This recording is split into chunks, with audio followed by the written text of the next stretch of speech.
Ayan, magandang hapon po sa inyo mga ka-farmer. Let's go farming na po. 23 days na po yung ating mga alagang manok. Kanina po nagtimbang ako nasa 1.3, 1.2, 1.1 yung timbang nila. Pero karamihan po sa kanila 1 kilo hanggang 1.1.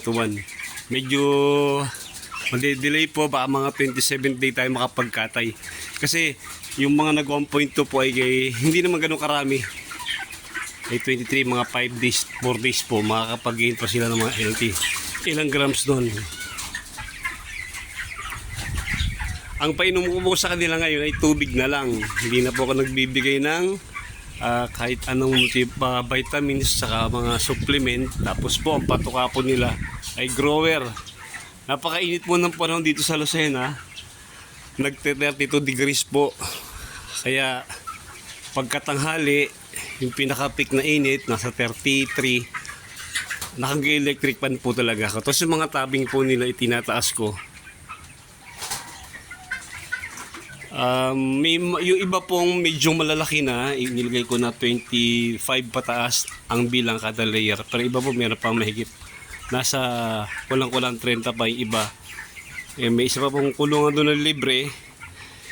Doon ko po ilalagay yung iba.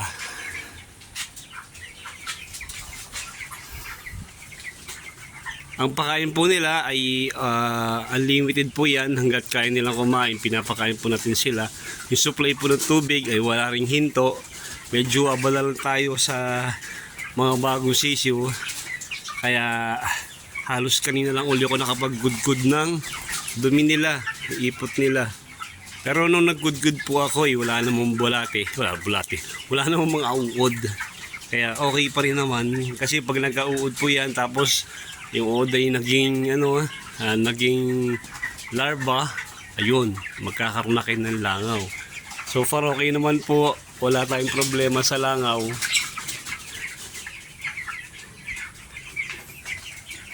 Kaya tuloy-tuloy lang. May mga kaso po na siguro mga 3 piraso o 2 piraso po yung tumirik. Hindi naman po sila yung malalaki. Yung pong maliliit, siguro po yung may mga tama. Kaya lang po kapag po yung malalaking manok ang tumirik or na-stroke, ibig sabihin sobrang init talaga, hindi nila kinaya. Pero kinakaya naman po nila, ginagawa natin ng paraan para wag silang tumirik, para wag mabawasan yung ating i-harvest. So, hanggang ngayon po hingal pa rin sila. Pero magana po silang kumain na maganda. May napansin po ako yung mga nilagyan, yung mga may sakit po, yung mga nakahiwalay. Yung mga merong pong sipon, di binibigyan ko po sila ng Premoxil. Pero hindi po humihinto yung paglaki nila. Palaki pa rin sila ng palaki, hindi sila lumalayo sa timbang itong mga manok na yung mga walang problema.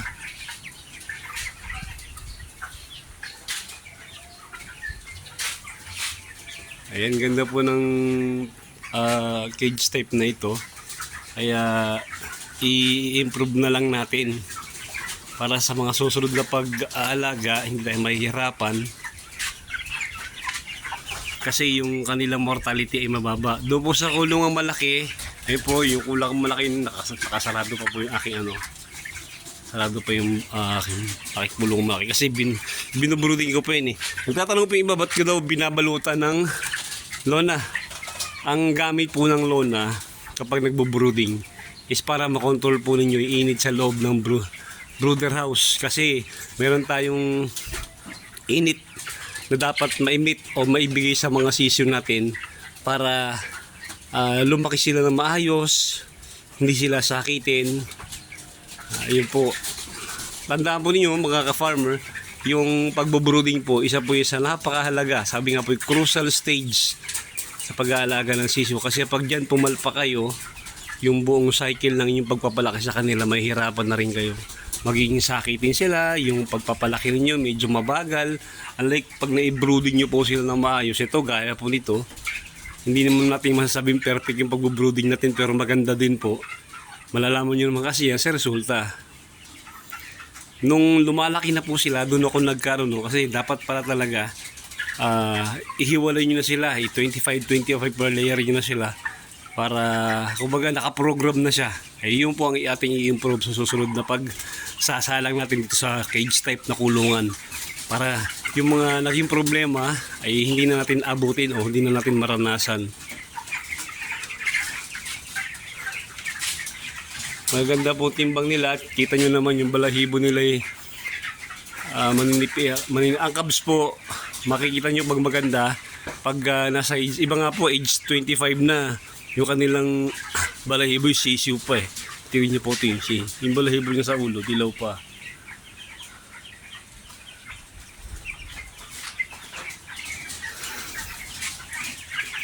Ayan, hopefully po mga 4 days, 5 days from now, pwede na tayo magbawas-bawas sa kanila. Pwede na tayo magbenta-benta para may pambili tayo ng bigas. Ayan, maraming salamat po sa inyo mga ka-farmer. Paki-like naman po yung ating video at maraming salamat po dun sa ating mga bagong subscriber. Iba po nagko-comment pa. Maraming salamat po sa inyo. Nakakatuwa na na-appreciate po ninyo yung mga isineshare kong mga idea sa pag-aalaga ng 45 days. Sana po ay nakakatulong. At kung may mga tanong po kayo, wag po kayo mahiyang mag-comment at sa abot ng aking makakaya, sasagutin ko naman po. Pag sakit po na malalim, talagang medyo pwede po tayong humingi ng tulong sa ating mga kaibigan na nag-aalaga sa mga malalaking poultry farm. Ay panigurado po mabibigyan nila tayo ng magandang advice at yun naman po ang i-share ko sa inyo. Pagdating po kasi sa sakit, medyo po yan eh. Medyo mahirap, di basta-basta nakakapag-advise kasi nga po marami sa ating nanonood mga mahuhusay sa pag-aalaga ng 45 days. Baka tayo mabatas yung baga sa Bulacan. Pero ang sinishare ko lang po yung ayon sa aking naranasan na nakita ko naman na naging maganda po yung resulta. Maraming salamat din po sa mga kaibigan natin na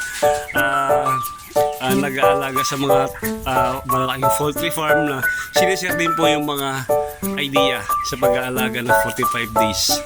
Huwag po kayong mahiyang magtanong sa mga kaibigan natin mga farmer at alam ko naman na bukal sa loob nila yung pagtulong. Lalo pa yung mga kagaya natin na nagsisimula pa lang sa ganitong business.